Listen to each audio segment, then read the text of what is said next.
नमस्कार और फिर एक बार मेरे पॉडकास्ट में आप सब लोगों का बहुत दिल से स्वागत है। मेरा नाम है अक्षय कुलकर्णी। आज फिर एक बार मैं राजनीति की बात करने वाला हूं। मल्लिकार्जुन खड़गे जी बीजेपी में आएंगे क्या, ये सवाल कहां से पैदा हुआ, उसका रेफरेंस मैं आपको देने वाला हूं आगे चलकर। लेकिन उससे पहले आपको रिमाइंडर देना चाहता हूं, अभी तक अगर आपने मेरे चैनल को सब्सक्राइब नहीं किया है तो तुरंत सब्सक्राइब कर लीजिए, और अगर कर दिया है तो और लोगों को बताइए, मुझे थोड़ा सपोर्ट करिए, ठीक है। अब बिना किसी देरी के चलिए शुरुआत करते हैं।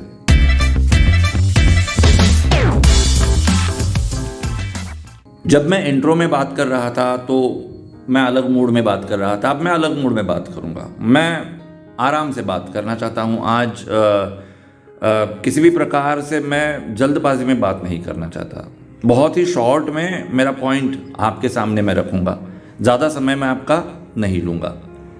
मेरे मन में ये सवाल आया, क्या हो अगर कल मल्लिकार्जुन खड़गे जी बीजेपी में आ गए।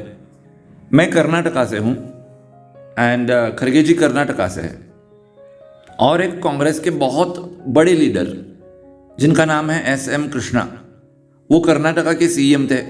बहुत ही करिज्मेटिक पर्सनालिटी थी उनकी, और वो एक ज़माने में कांग्रेस में हुआ करते थे, लेकिन बाद में उन्होंने बीजेपी ज्वाइन कर ली।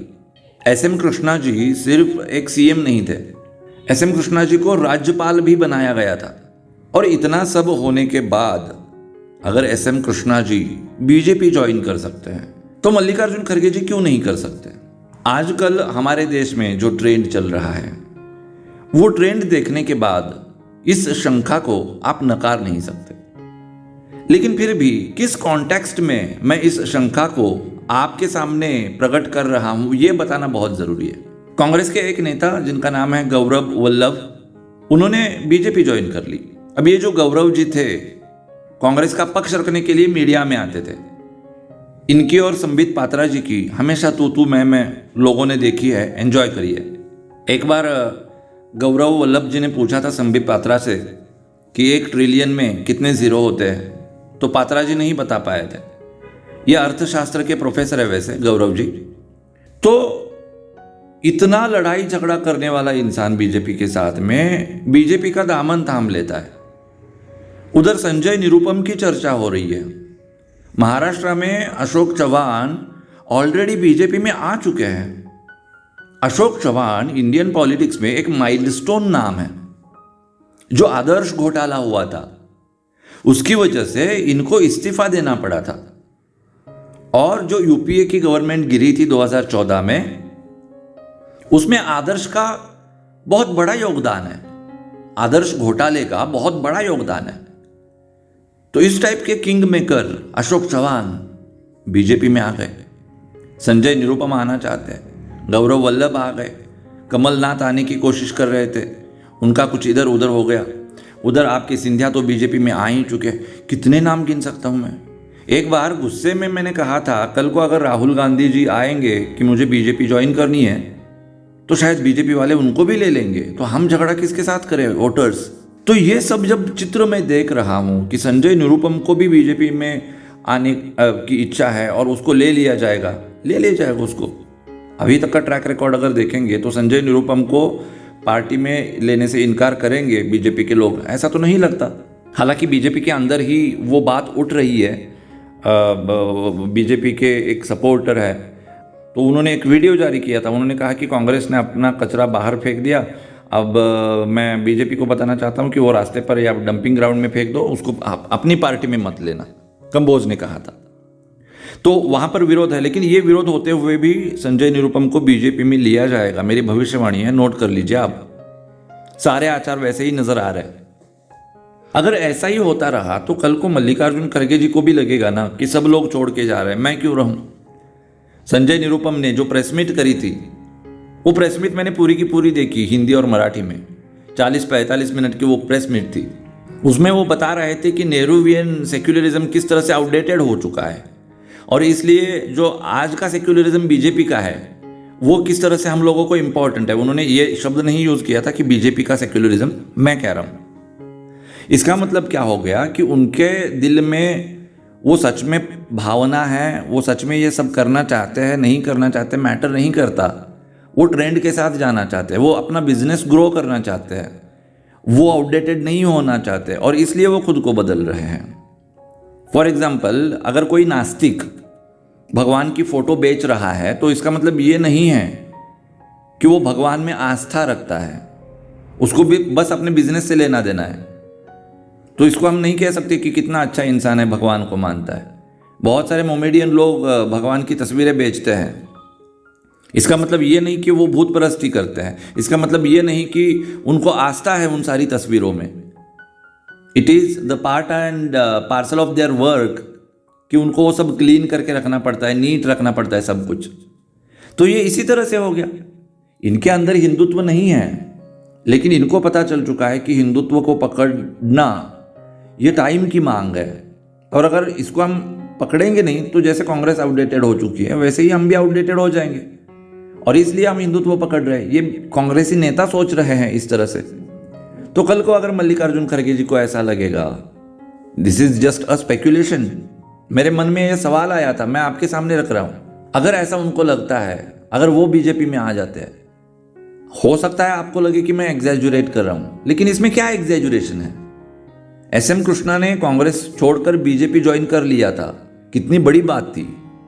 ज्योतिरादित्य सिंधिया जी ने कांग्रेस छोड़कर बीजेपी ज्वाइन कर लिया था, कितनी बड़ी बात थी।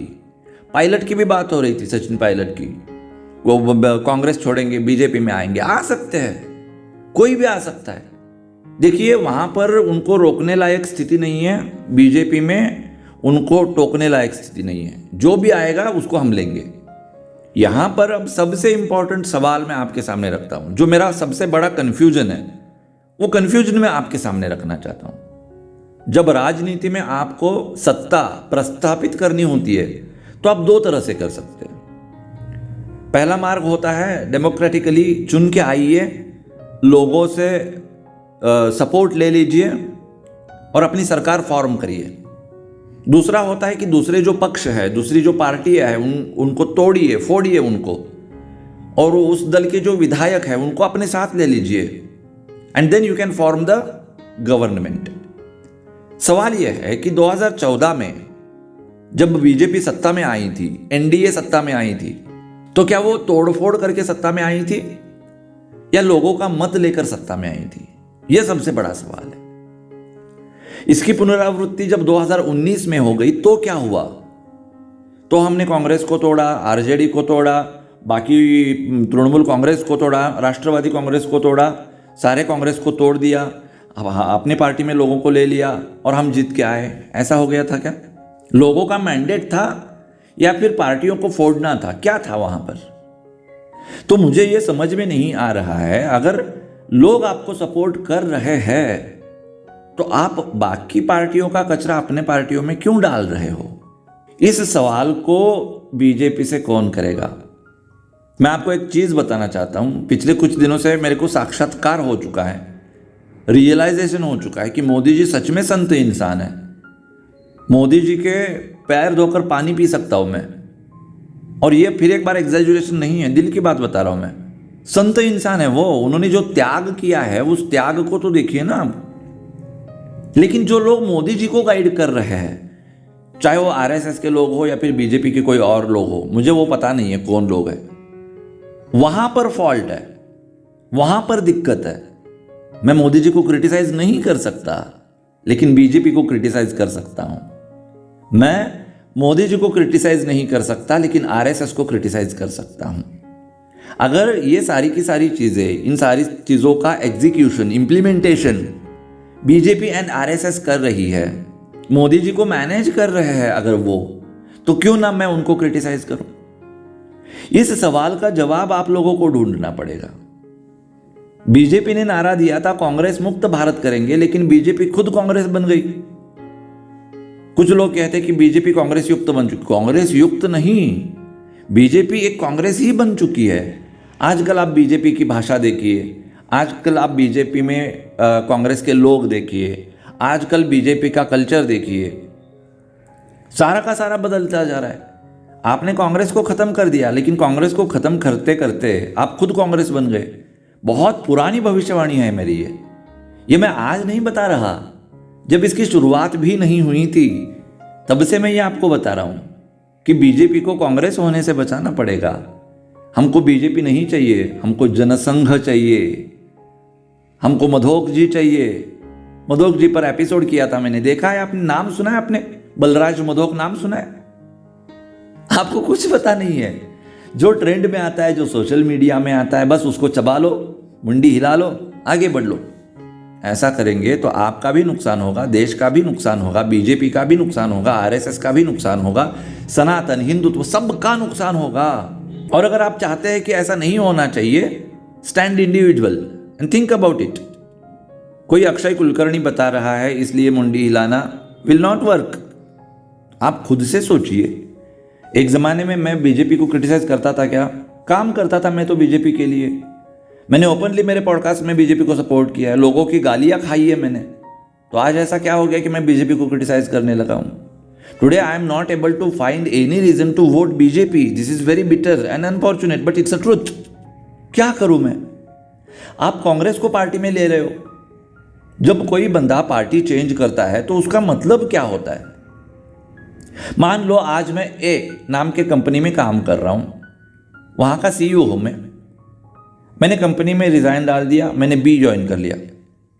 सीधा मतलब होता है ज़्यादा पैकेज मिला होगा, कोई दिक्कत होगी, पहले कंपनी में पॉलिटिक्स होगा, इसलिए रिजाइन किया होगा, दूसरी कंपनी ज्वाइन की होगी। जब एक कंपनी से दूसरी कंपनी में एम्प्लॉय जाता है तो वो एम्प्लॉय एज अ नेम नहीं जाता। अगर अक्षय कुलकर्णी स्विच करेगा तो वो अक्षय कुलकर्णी नहीं होता, उसका काम होता है, उसका रिज्यूमे होता है वहां पर। वो कोई पर्सनल चीज नहीं होती। कोई अगर कंपनी अक्षय कुलकर्णी को चूज कर रही है तो वो अक्षय कुलकर्णी इंसान को चूज नहीं कर रही, उसके काम को चूज कर रही है। तो एक कंपनी से दूसरे कंपनी में जो ट्रांजिशन होता है वो काम का होता है, नाम का नहीं। और वैसे ही राजनीति में अगर एक नेता दूसरा पक्ष ज्वाइन कर लेता है तो विचार वहां पर ट्रांजिट होता है, वहां पर उसकी जो सोच है ना, सोच, थॉट, वो थॉट वहां पर ज्वाइन हो जाता है।